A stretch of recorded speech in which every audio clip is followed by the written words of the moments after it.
Malam ini kami masih akan melakukan mapping pemetaan perolehan suara masing-masing pasangan calon 01, 02, 03 di beberapa daerah. Tentunya padanan kami ataupun juga pegangan kami adalah merupakan hasil hitung cepat ataupun quick count yang kita juga lihat dan juga kami selalu tayangkan di layar kaca TV One. Kalau kemarin kita sudah membahas bagaimana dominasi dari pasangan 02 ada di wilayah Jawa Tengah, kemudian juga Bali, Nusa Tenggara yang kita sebut biasanya dengan lumbung ataupun daerah kekuasaan banteng PDIP. Nah ini kita akan bahas mengenai bagaimana berkuasanya, dominasinya juga pasangan 02 di wilayah Jawa Timur sekali lagi berdasarkan hasil hitung cepat. Kami mengundang malam hari ini narasumber perwakilan dari masing-masing pasangan calon, tentunya nanti juga pengamat politik, tapi yang baru bergabung hingga saat ini adalah dari perwakilan pasangan 02 juga 03. Saya akan perkenalkan, Assalamualaikum warahmatullahi wabarakatuh. Selamat malam, ada Pak Wihadi Wianto dari Gerindra, pasangan 02 tentunya.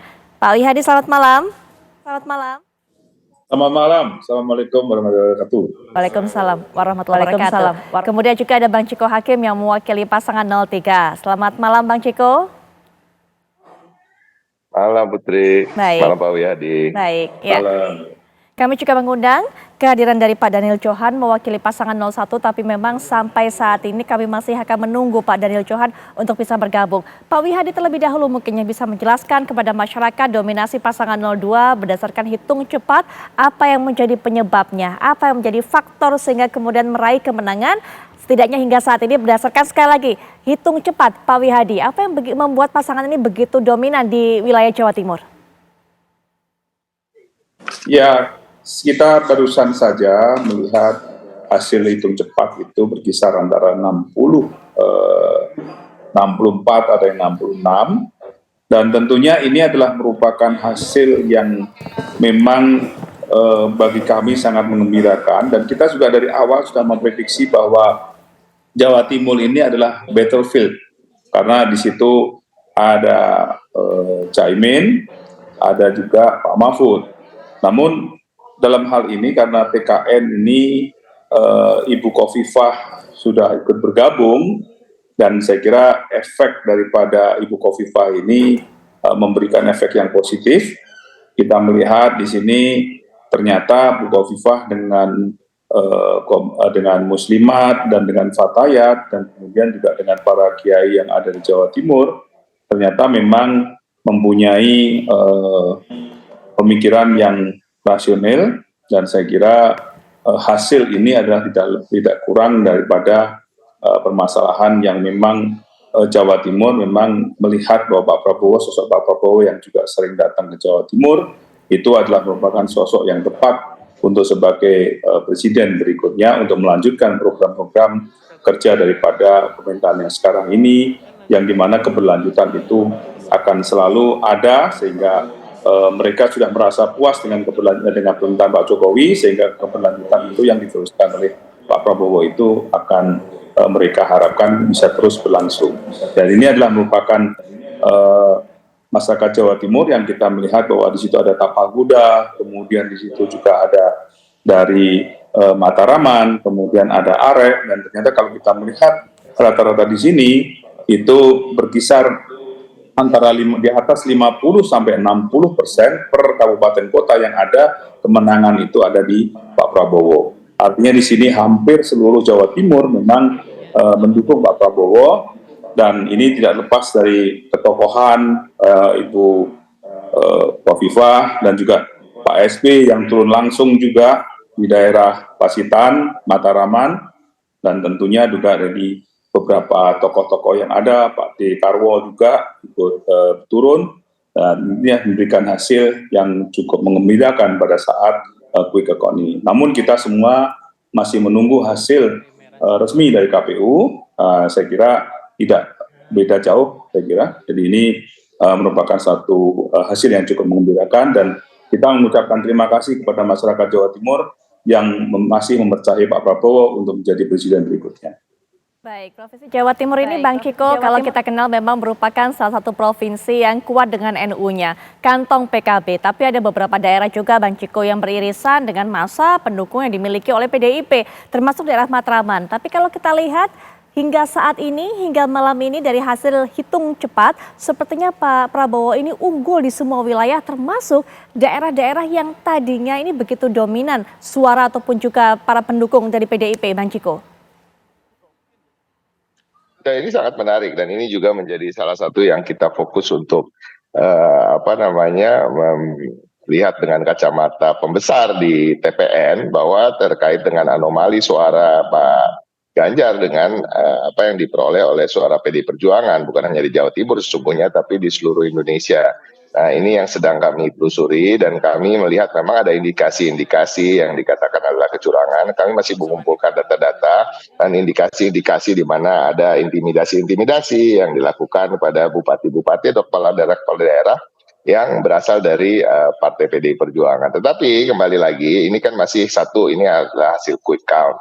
Ya, yang kedua kita masih menunggu hasil yang resmi dari KPU penghitungan keseluruhan. Tetapi tentunya dibarengi dengan itu kami tetap melakukan segala hal yang bersifat sesuai dengan koridor penyelenggaraan pemilu ini. Ya, ketika kita menemukan kejanggalan ataupun kecurangan dan kita yakin dari pihak paslon lain termasuk pihak paslon Prabowo juga sedang melakukan hal yang sama karena ini masih dalam proses pemilu. Tetapi ini masih kita anggap sebagai suatu hal yang menjadi catatan dan ke depan kita akan terus mengupayakan supaya salah satunya apa sih kadang-kadang masyarakat kan melihat oh kok dikit-dikit protes dan lain-lain. Enggak, ini adalah bagian dari proses demokrasi itu sendiri bahwa memang ada jalurnya, jalur protes, jalur pelaporan di mana ada kejanggalan atau kita merasa ada dicurangi dan dengan data-data dan fakta tentunya kita akan melakukannya melalui jalur yang tepat itu Bawaslu dan kemudian apakah nanti pada suatu saatnya bisa membawanya ke MK dan lain-lain. Tetapi ini yang tetap juga menjadi pertanyaan yang sama bagi kami begitu anomali dan split ticketnya terlalu lebar perbedaannya. Tapi saya ingin menyampaikan lah sedikit rekor. Saya rasa juga ada Wihadi effect di sana ya, bukan hanya Khofifah effect. Selamat ya Pak Wihadi ya, suaranya udah cukup kayaknya tuh. Tahu ya, caleg ya, pencalekannya. Oke, selain kita mendengarkan pendapat Pak Wihadi dan juga Bang Ciko tadi sudah hadir di samping saya pengamat politik, Mas Adi Prayitno. Assalamualaikum warahmatullahi wabarakatuh. Malam Mas Adi. Waalaikumsalam warahmatullahi wabarakatuh. Selamat malam Putri. Nah, dua orang ini juga dialog dengan saya tadi ini, Pak Wihadi dan Bang Ciko. Iya, kalau tadi sempat dikatakan juga faktor ketokohan yang begitu kuat, ke tokoh-tokoh yang menyokong pasangan 02 kata Pak Wihadi. Ada Pak Dekarwo, ada Khofifah dan sebagainya. Anda melihatnya hal yang serupa yang membuat pasangan ini begitu melesat di wilayah Jawa Timur? Ya, kalau saya coba untuk iris satu persatu, faktor apa yang kira-kira membuat Prabowo Subianto dan Gibran begitu menang telak di Jawa Timur itu setidaknya ada 4 hal. Pertama tentu faktor Prabowo Subianto. Jadi ini tidak bisa dinafikan karena Prabowo itu kalau mau jujur di 2019 yang lalu perolehan suaranya itu juga signifikan. Kan tidak terlampau jauh dari kekalahannya dengan Pak Jokowi. Nah yang kedua memang kita juga tahu ini faktor Jokowi. Apa? Karena di Jawa Timur ini tingkat kepuasan publik terhadap Jokowi memang di atas rata-rata. Hampir 75% masyarakat di Jawa Timur mengatakan Jokowi adalah pemimpin yang bagus. Jokowi dinilai memiliki kinerja yang bagus. Sehingga afiliasi politik Jokowi yang mendukung Prabowo juga memberikan faedah elektoral.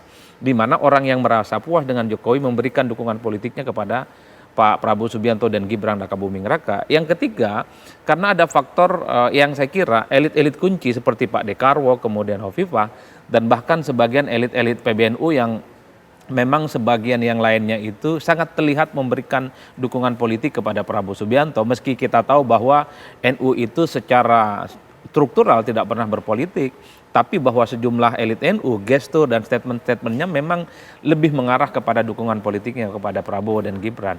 Ini yang saya sebutkan bahwa tokoh-tokoh kunci inilah yang kemudian mampu mengorganisir kekuatan-kekuatan politik di Jawa Timur. Kalau NU misalnya mampu diaksentuasi oleh salah satunya adalah Bu Khofifah, yang kedua tentu ada di situ kawan-kawan di PBNU seperti Pak Sekjen gitu ya. Kan sering ngomong bicara tentang kecenderungannya yang lebih dekat dengan nomor 2. Begitupun dengan Pak Dekarwo yang saya kira memang di basis-basis Demokrat gitu ya. Selama ini kemudian dikonsolidasi untuk mendukung Prabowo Subianto. Yang ketiga bagi saya adalah faktor Partai Demokrat juga. Karena kalau kita hitung satu persatu, Jawa Timur ini kan adalah salah satu basis Partai Demokrat yang cukup kuat.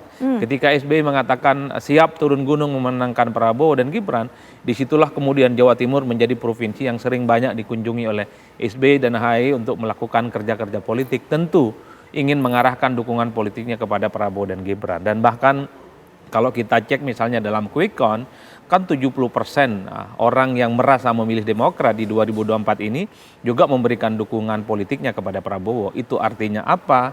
Faktor Partai Demokrat yang dulu 2019 ataupun 2014 tidak terlampau all out, tapi di 2024 ini ada kesan memang Demokrat itu cukup memberikan satu kerja-kerja yang terukur gitu ya, supaya basis-basis konsolidasi mereka itu diarahkan dukungan politiknya kepada Prabowo dan Gibran.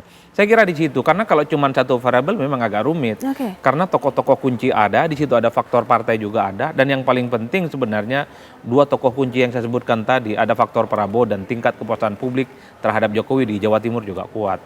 Oleh karena itu, kalau kita ranking satu-satu, kita sederhanakan ya, faktor Prabowo memang tidak tergantikan. Karena yang ada di kotak suara itu ada Prabowo. Itu artinya apa? Berarti tingkat penerimaan publik terhadap Prabowo di Jawa Timur masih kuat. Apalagi penantang utamanya saat itu di Pilpres 2019, Pak Jokowi juga memberikan dukungan. Yang lain-lain itu sifatnya komplement sebenarnya.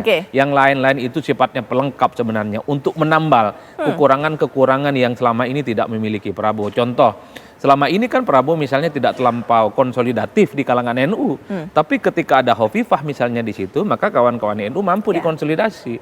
Ketika misalnya di Jawa Timur itu Demokrat kuat, tapi misalnya tidak terlampau solid untuk mendukung Prabowo pada pemilu sebelumnya, ketika Pak Dekarwo, ketika AHY dan SBY turun misalnya, itu kan menunjukkan bagaimana kerja-kerja politik mereka cukup kelihatan nyata diberikan kepada Prabowo Subianto. Ini yang saya sebut sebagai variabel-variabel komplementer yang bisa melengkapi bagaimana tingkat keterpilihan Prabowo di 2019 tetap dipertahankan, tapi pada saat yang bersamaan mendapatkan injeksi faedah-faedah elektoral dari tokoh-tokoh para penopangnya ini. Saya kira di situ poinnya. Baik Mas Adi, nanti kita lanjutkan. Apalagi Bang Ciko sudah menyinggung tadi masalah anomali.